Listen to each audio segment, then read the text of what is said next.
I am Landon, 35 years old, a soldier in an armored division. My life is intertwined with the roar of engines, long marches to distant lands, and deployments that stretch for months, sometimes even years. I'm accustomed to leaving behind the warmth of home, the familiar streets of the city. But there's one thing I've never grown used to: the ache of missing Emily, my wife, whom I loved from the very first glance. Emily, 32, is my entire world. She has a radiant smile, sparkling eyes that seem to laugh and speak, and a heart that I once believed held only me. 5 years of marriage have passed, and we've lived in a cozy home in Seattle, a place I always dreamed would be my haven until the end of my days. But then, before this latest deployment, something subtly shifted from our peaceful orbit. A strange feeling, like standing under a clear sky yet sensing a storm quietly brewing. Emily began to change. She started going to the gym diligently, but oddly she'd return with clothes still pristine, hair neatly in place, showing no trace of sweat or fatigue. She wore more makeup, even on days with no special occasion. A new perfume, rich and lingering, clung to her collar, giving me the sense that she was preparing for a date rather than a trip to the supermarket. And then her phone had a new password. Until now, we'd never kept secrets from each other. When I asked, Emily just gave a soft laugh, saying she wanted to switch things up a bit. I didn't press further. I chose to trust her, completely. I told myself it was probably just a woman wanting to feel beautiful, to stay vibrant while her husband was away. That thought lightened my heart. Who wouldn't want their wife to always shine? But deep down, a tiny drop of doubt fell silently, colorless and soundless. I forced myself to brush it aside. Our time together was running short. In a few days, I'd be leaving her again. On the last day before my departure, I sat on the sofa, quietly watching Emily bustle about in the kitchen.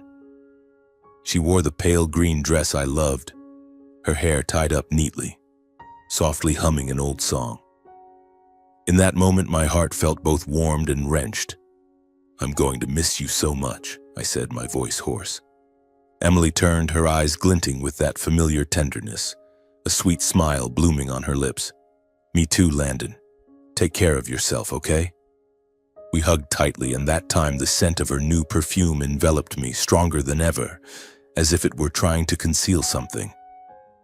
I'm not one to be overly suspicious, but I love Emily so deeply that I just wanted to keep an eye on her, even if only through a screen. So before leaving the house, I quietly installed a small camera in the living room. That day, Emily said she was going to her hometown to visit friends and left early in the morning. When I woke up at 6 a.m., she was already gone. I silently brewed a cup of coffee, prepared breakfast, and set up the camera, hoping only to catch glimpses of her peaceful moments. Reading a book, cooking, or simply lounging on the sofa watching a movie. For me, those glimpses would be enough to carry me through the unsteady days of being away. On the day I left, Emily saw me off at the airport. Under Seattle's pale sunlight, she wore a white sweater, standing quietly, gently waving as I entered the security checkpoint. "I'm going out with friends tonight," she said, her voice light as a breeze. "Have fun," I replied with a smile, trying to stay composed. That moment, Emily standing there, her hair lightly dancing in the sunlight, her smile tinged with sadness, etched itself deeply into my mind. I didn't know it would be the last time I'd look at her with a heart still whole. The first days of the deployment passed in a whirlwind of activity. I was stationed at a remote base, surrounded by nothing but sand, howling winds, and grueling training sessions that numbed my body to the core. But every night when I returned to my simple tent, amid the cold echoes of the desert, I would open my phone and connect to the silent camera back home. The screen lit up, revealing the familiar living room. Sometimes it was just an empty space. Other times, Emily would glide through, holding a coffee mug or pressing her phone to her ear, a faint smile on her lips. She wore comfortable clothes, her hair loosely tied, exuding a natural, captivating beauty. Seeing her like that, my heart softened. I let out a quiet sigh, chuckling at myself, I'm being way too paranoid. But then, that fateful night arrived, and everything crumbled in an instant. It was a Friday night, exactly 2 weeks since I'd left home. Exhausted from a long, draining day, the only thing I looked forward to was seeing Emily, even if just through that tiny screen. I opened the app. The living room was empty, not a soul in sight. I reassured myself that she was probably out with friends, as she often was. I waited, skimming through old emails, then glanced back at the screen. Still the same. Empty.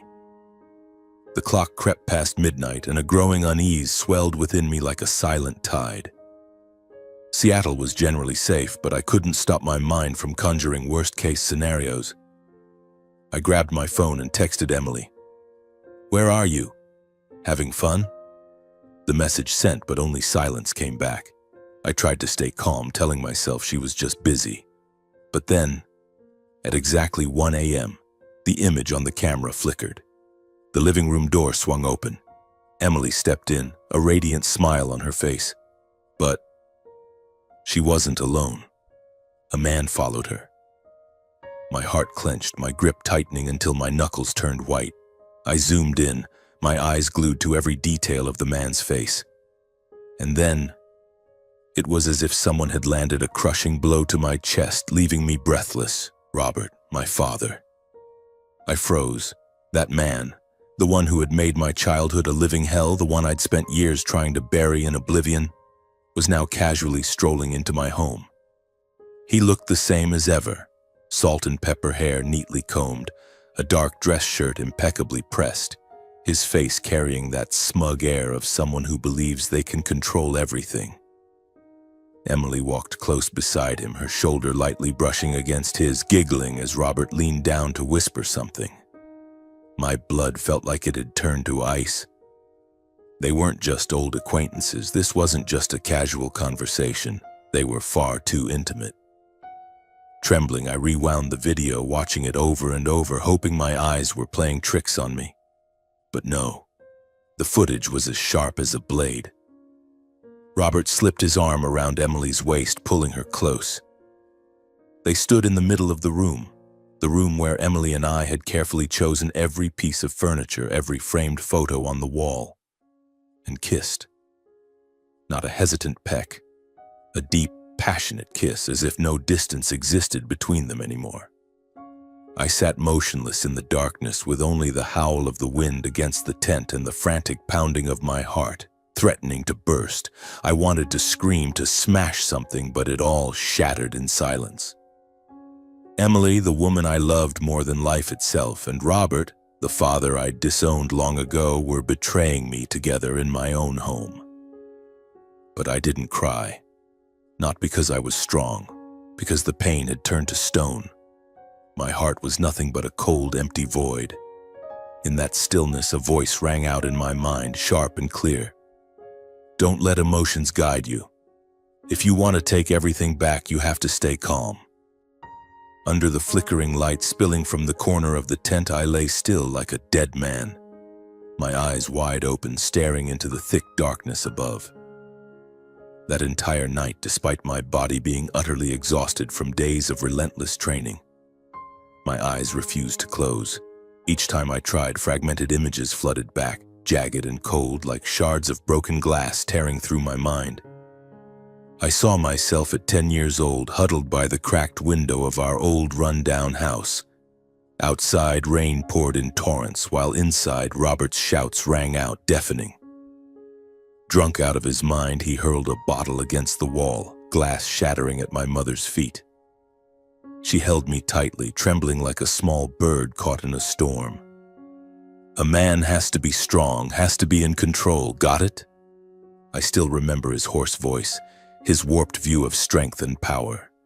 The excuse he clung to for his outbursts, his oppression, making my mother and me live in endless fear for years. I swore I'd never become a man like him, even if it killed me.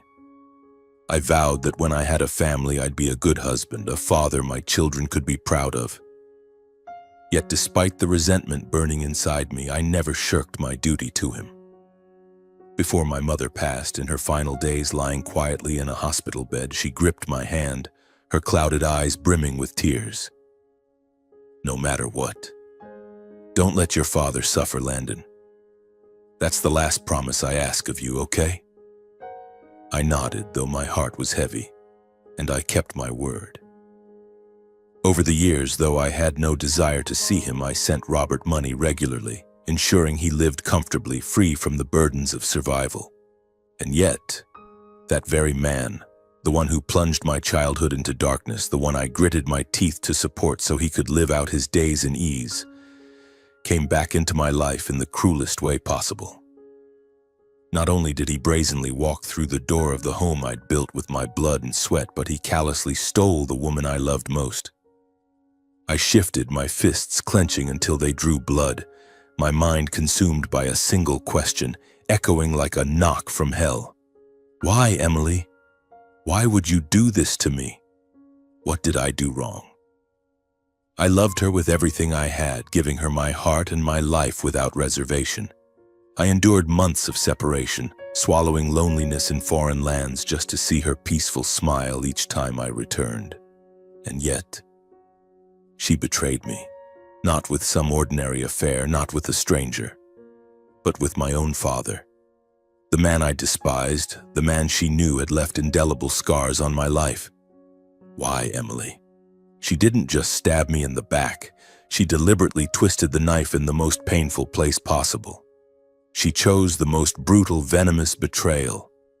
Didn't she think of me trudging through scorching sun and dust, only to find solace at night in her image on a tiny screen, easing the aching longing? Didn't she think of the vows we made? The sparkling eyes she once looked at me with, saying, "I'll wait"? Or was it all just an act? The embraces, the smiles, the sweet messages that now, in hindsight, reek of deceit. I no longer know what's real or what's a lie. All I know is that the woman I once saw as my entire world has shattered everything without a moment's hesitation. And as I dwell on that, the pain fades. What remains is a chilling cold spreading from my chest to the tips of my fingers. A ruthlessness is rising, sharp and silent. Robert, Emily, both of them, they will pay. The days that followed, I lived like a walking corpse. By day, I wore a mask of calm, carrying out every task like a soulless machine. No one could tell that behind my forced smiles and indifferent gaze was a soul shattered into fragments. At night, in the damp, cold tent, when everyone else had sunk into sleep, I faced my unprecedented nightmare alone, through the tiny screen of my old phone. I kept watching them, every night, without missing a single time. Robert and Emily moved through my home as if they were its rightful owners. They sat on the sofa I'd spent hours assembling, ate meals cooked in the kitchen I'd designed for Emily. They lived within the walls I'd poured my sweat and blood to build. Each frame on the screen was a bleeding cut, but I forced myself to watch. I needed evidence. I needed everything to be undeniable for the day I turned this game around. And then on one fateful night, that camera didn't just show me images. This time it let me hear the most damnable truth. Robert's voice came through, low and calculating. "All you need to do is sign the divorce papers soon and I'll handle the rest. The house, the car, the savings account, you should at least get half." My body froze. My ears rang, but each word hammered into my mind like nails. Emily's voice was light, yet it cut colder than a blade. "He's got quite a bit in his retirement fund and investments. If we play it smart, I could get even more than that. Just help me with the legal side." They were dividing my assets, while I hadn't even touched a pen to sign divorce papers while I was still alive, fighting each day in this harsh place. Those two were calmly calculating how much they could plunder behind my back. A chilling fear pierced my heart. I knew the law. Without enough evidence, without meticulous preparation, a single divorce signature could cost me everything. My wife, my home, half my wealth, and worst of all, the last shred of self-respect I was clinging to.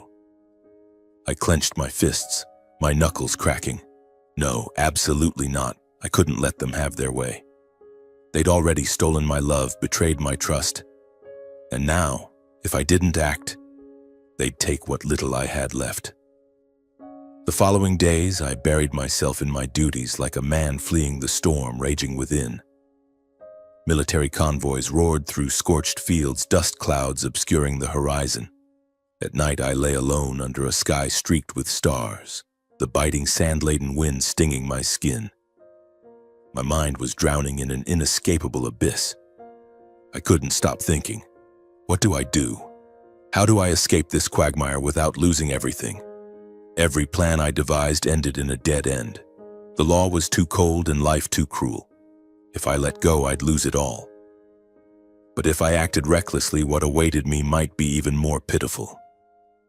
I wrestled with myself through endless nights until one afternoon. A rare meal break amid grueling training days. The young soldiers gathered around a makeshift table, their laughter and chatter drowning out the dry wind outside. A rookie, his face flushed red, was being relentlessly teased. "Hey, you really made your wife sign a prenup? That's hardcore. Careful, man, don't let her find out and make you sleep on the couch for a year." Laughter erupted around the table. The young soldier scratched his head, flustered but defiant. "Well, better safe than sorry, right?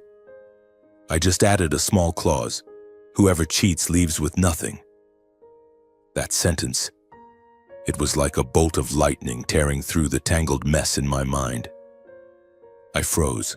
It was as if someone had pulled me from the depths, letting me breathe fresh air for the first time after days of drowning in despair. A prenup. 5 years ago, on the day we signed our marriage certificate, Emily had giggled when I hesitantly suggested a prenuptial agreement. "You're so cautious, Landon. As if I'd ever betray you," she'd said, playfully pinching my cheek, her eyes sparkling with what seemed like boundless affection. Back then, I'd just laughed it off, treating it as a formality, never imagining I'd need it one day.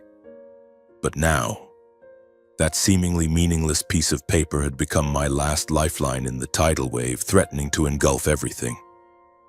I immediately left the table, my heart pounding like it might explode. My hands trembled as I opened my phone and typed a short, icy message, sharp as a blade slicing through thick ice. "Do you remember the prenup from 5 years ago?" I sent it. No extra words, no explanation. Just one question, one that Emily more than anyone would understand the weight of. Less than 5 minutes later, my phone screen lit up repeatedly. Calls, texts, then more calls. "Landon, what are you talking about? Don't scare me. I'm begging you, listen to me explain. Please don't blow this up. I was wrong. I know I was wrong." The more messages popped up, the colder and strangely satisfied I felt. The fire. It was now on her side. Let's see how panicked Emily would be when standing at the edge of loss, facing the same fear she'd so casually sown in me. In the days that followed, my phone became the most haunting sound. Each time the screen lit up, it was Emily's name, accompanied by messages brimming with panic and pleading. "Please don't stay silent like this. I'm so scared, Landon. It's not what you think. I had my reasons. It was just a moment of weakness. I swear it wasn't serious." I didn't read them all. Her words now felt like flimsy veils masking utter shamelessness. Robert didn't stay out of it either. He didn't dare confront me directly, but every now and then he'd send a few messages feigning concern. "How's work going, son? Holding up okay? Take care of yourself. The military life is tough." Reading those messages, I felt contempt down to my very bones.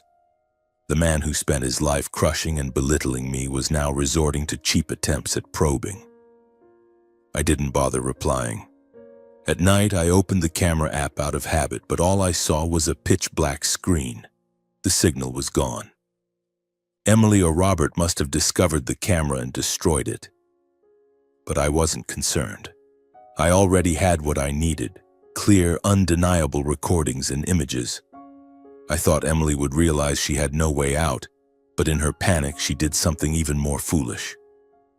Another message popped up, so naively absurd it almost made me laugh. You don't need to threaten me anymore. I've burned that prenup. Burned it, had she? She had no idea that from the very beginning my lawyer had kept an original notarized copy of the prenup. The paper she burned was nothing but a delusion to lull herself into false security. 2 months later, I returned. The flight landed in Seattle on a gray morning, a light drizzle falling on the dust-stained sleeves of my military uniform. But this time, I wasn't coming back to reclaim a home or salvage anything. I came to end it all. The first thing I did wasn't to go home or seek out Emily. I went straight to the lawyer's office. It was on the top floor of a stately old building in downtown Seattle, where dark wood-paneled walls and soft golden lamplight created a quiet, dignified atmosphere. Attorney Donna, the woman I once thought merely played a procedural role when witnessing our prenup 5 years ago, now stood at the center of what would be the perfect conclusion to this marriage. She greeted me with a calm, piercing gaze, as if she'd seen through everything from our very first meeting. She was the same as ever, immaculate in a gray suit, her hair neatly pinned up, her face betraying no unnecessary emotion. "I knew this day would come sooner or later, Landon," she said, her voice warm yet resolute, "and you've done well to stay composed and gather all the evidence." I sat down, my eyes settling on the thick file she slid toward me. "I reviewed the entire prenup after you called me 2 months ago," Donna continued, flipping through pages yellowed by time but still legally ironclad. "The infidelity clause is crystal clear, fully signed and notarized. With the evidence you've provided, videos, photos, messages, she has no ground to dispute it. As for the assets, she either walks away empty-handed or, at most, gets a token settlement." I let out a long breath. The first time in months I felt a slight weight lift from my chest. "Now we'll draft the divorce petition," Donna said, sliding the first draft toward me. "I'll personally file it with the court. Once it's approved, the court will issue a legal summons for her. With what we have, you don't need to worry." But then she paused, her gaze sharp as a blade. "Landon, this is the moment you need to be truly resolute. Don't give her any chance to delay or turn things around. Everything must proceed by the book according to plan." I nodded, clenching my fists. This time I wouldn't soften. The days of waiting dragged on, slow and broken, like a clock missing its rhythm. I stayed at the home of an old army buddy, Ryan, who had stood by me through the harshest days on the battlefield. He didn't ask much. He understood that some pains didn't need to be spoken aloud. Then the day came, the day I closed the old chapter of my life. King County Courthouse stood cold and imposing under a gloomy sky. As I stepped into the courtroom, the sound of my boots echoed on the tiled floor, each step heavy yet steady, as if I were marching through the final battlefield of my life. And then I saw her. Emily. She sat quietly in the defendant's chair, her frame thinner than before, dark circles under her eyes, her face so haggard it made my heart falter for a moment. She was no longer the radiant woman from my memories, but a small, frail figure trembling in the frigid courtroom. A sudden tightness gripped my chest. Years of love, memories I thought would never fade, came rushing back in an instant. But then, my gaze hardened. I had tasted enough bitterness, endured enough sleepless nights racked by betrayal and humiliation. I couldn't let a moment of weakness undo all my efforts, and more importantly, my father wasn't there.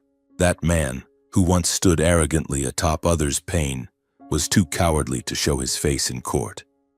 Too cowardly to confront me, to face the truth that after all his scheming, he and Emily would walk away from this divorce with nothing. I took a deep breath, clenched my fists, and stared straight ahead. I was no longer the man who bowed his head and endured. Today I came to reclaim what was mine, and I would walk out of this place a free man. The sound of the wooden gavel striking the table echoed through the cold courtroom like thunder reverberating in my chest. It ended swiftly, as coldly as the betrayal had crashed into my life. Emily slumped in her chair, her small shoulders trembling. Tears streamed down her gaunt face, her disheveled hair obscuring half of it. She sobbed like a lost child, calling my name in the silent room. "Landon, I'm begging you, don't treat me like this. I was wrong. I truly know I was wrong." I stood tall, my gaze unwavering. There had been days when a single tear from Emily would have made me cast aside all pride to comfort her. But today, it was all dead, buried under the images of betrayal she and my father had carved into my mind. "It's too late, Emily," I said, my voice low and chillingly cold. "From today, we have nothing left to say to each other." She broke into sobs, collapsing to her knees on the courtroom floor. But I didn't look back. My feet moved forward, resolute and final, as if leaving a battlefield after fulfilling my final mission. That day, Seattle greeted me with a biting drizzle. I stood before the gate of my house, a place once filled with countless memories. The door opened, and there was Emily. She was quietly packing her belongings, suitcases lined up silently beside her. The items she once cherished were now just lifeless objects waiting to be taken away. Hearing the sound, Emily froze, looking up at me. Her eyes were red and swollen, her frail shoulders trembling. "Landon," she called softly, a desperate plea. I stood there, silent. My heart felt as if it were being clawed apart, jagged fragments cutting into me with pain. I remembered every moment, every laugh in this house. The days she'd run to the door to welcome me back from long deployments. I wanted to step forward to say something, but my hand clenched tight. Reason won out in the end. "Leave, Emily. This is no longer your place." She burst into tears, her face streaked with them, stepping closer to me. "Landon, just this once, let me explain. I don't want it to end like this." I stepped back, my gaze icy. "We ended long ago. Today I'm just saying it out loud." Emily collapsed, her hand covering her mouth to stifle her sobs. I turned away, walking upstairs without looking back. And that was the last time I saw her in this house. A few days later, it was my father's turn to receive the bill he never imagined he'd have to pay.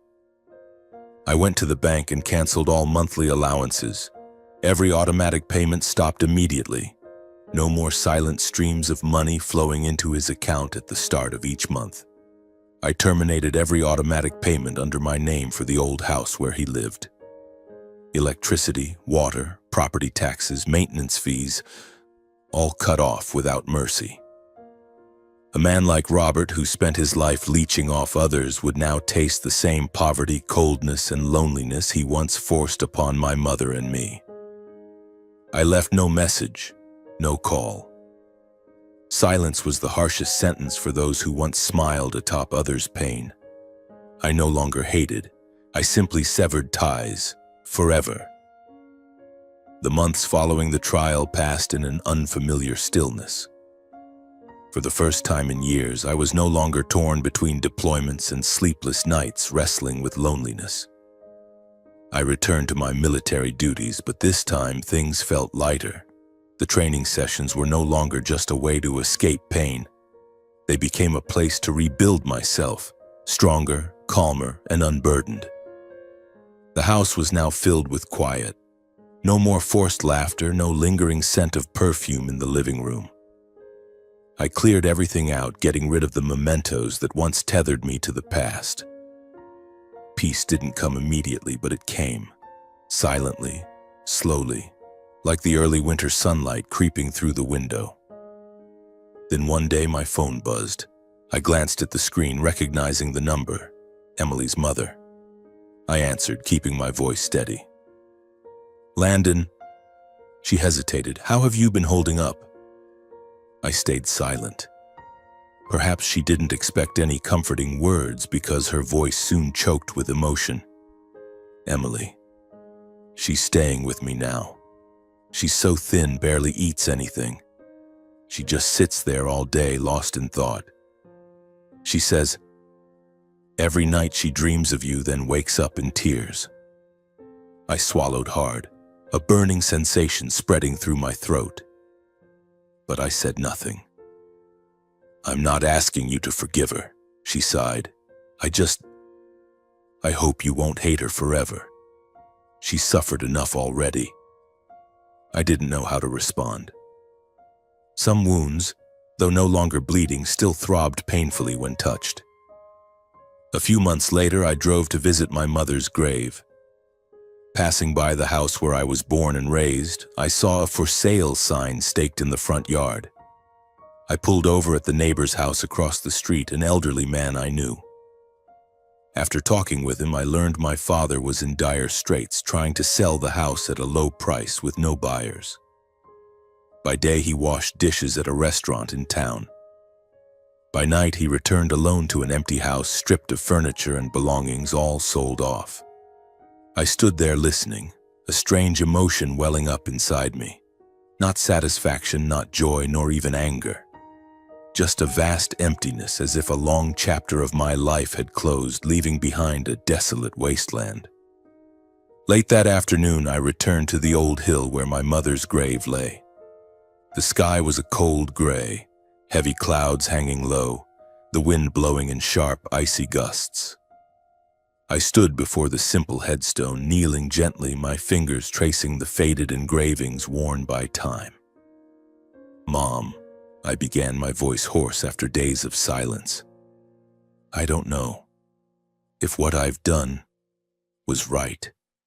Was it too cruel, too cold?" I bowed my head, my forehead brushing the frigid stone.